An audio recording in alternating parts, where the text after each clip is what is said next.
Assalamualaikum warahmatullahi wabarakatuh. Bismillahirrahmanirrahim. Allahumma sholli ala sayyidina Muhammad wa ala ali sayyidina Muhammad. Kita lanjutkan materi fikih dan usul fikih, masih membicarakan sunnah sebagai sumber hukum Islam yang disepakati oleh ulama, yaitu sebagai sumber hukum Islam yang kedua.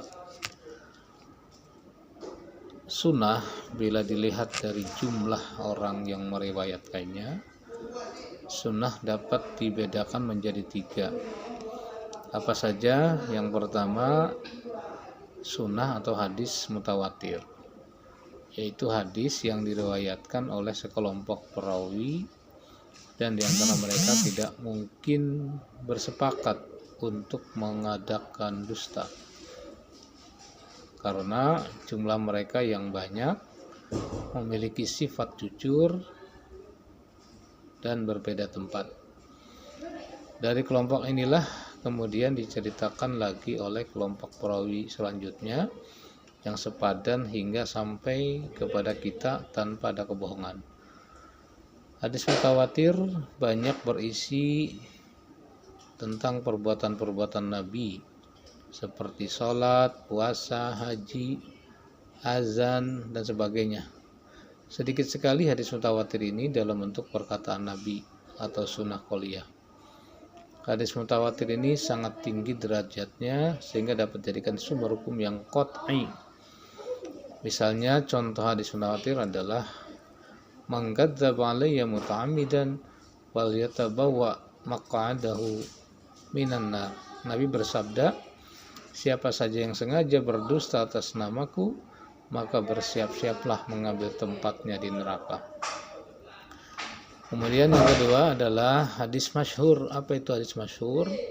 Hadis masyhur adalah hadis yang diriwayatkan dari Rasul oleh 1 atau 2 kelompok sahabat yang tidak sampai tingkat mutawatir.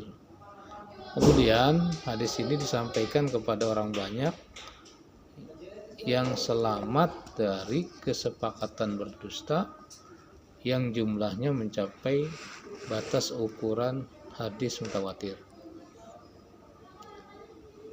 Kehujanan hadis masyhur ini tidak sampai kepada hadis mutawatir.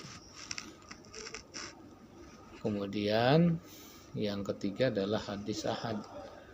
Hadis ahad adalah hadis yang disampaikan dan diterima dari Nabi secara perorangan dan dilanjutkan periwayatannya sampai kepada perawi terakhir secara perorangan pula. Kehujahan hadis ahad dalam hukum hanya mencapai peringkat dzon saja.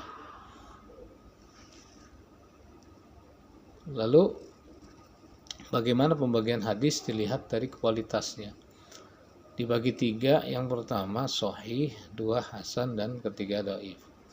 Yang dimaksud sahih yaitu hadis yang sanadnya bersambung, diriwayatkan oleh orang yang adil dan memiliki ingatan yang kuat, serta tidak terdapat kejanggalan dan ilat atau penyakit atau cacat. Hadis sahih terbagi menjadi sahih li dzatih dan sahih li ghairi. Yang kedua, hadis hasan, yaitu hadis yang bersambung sanadnya, diriwayatkan oleh perawi yang adil namun lemah ingatannya, tidak terdapat kejanggalan di dalamnya dan tidak berilat. Hadis hasan juga terbagi menjadi hasan li dzatih dan hasan li ghairi. Yang ketiga adalah hadis dhaif, yaitu hadis yang tidak memenuhi standar hadis sahih dan hadis hasan. Lalu bagaimana kedudukan sunnah Nabi terhadap Al-Quran? Pertama, takkid dan takrir. Takkid dan takrir. Takkid itu artinya menguatkan, takrir itu artinya mengukuhkan.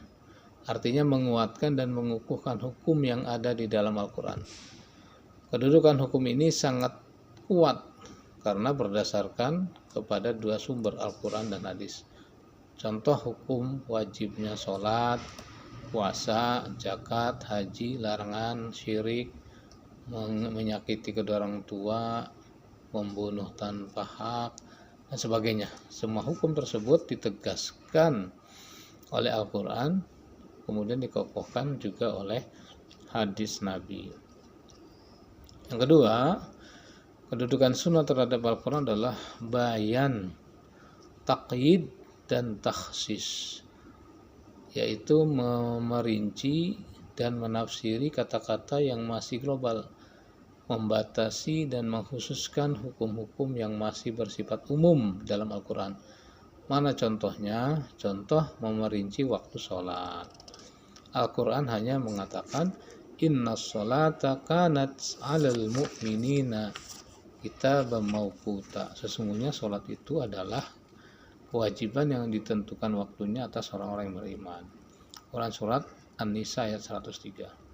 Al-Quran tidak menjelaskan waktu pelaksanaan sholat, maka ketentuan waktu ini dijelaskan oleh hadis Nabi bahwa waktu zuhur apabila matahari telah condong dan bayang-bayang sudah sama panjang dengan benda aslinya, waktu asar selama matahari belum menguning, waktu maghrib selama mega belum hilang, waktu isya sampai sebelum fajar, dan waktu subuh sejak terbitnya fajar sampai sebelum matahari terbit. Kemudian yang ketiga, sunnah dapat menetapkan hukum baru yang tidak ada dalam Al-Quran. Contoh, hadis dengan tegas mengharamkan memadu istri dengan bibinya, saudara ayah atau ibu. Haram memakan binatang buas yang bertaring, seperti burung berkuku tajam, serta memakai kain sutra dan cincin emas bagi pria. Hukum semua ini tidak terdapat dalam Al-Quran, tetapi ditemukan di dalam hadis Nabi.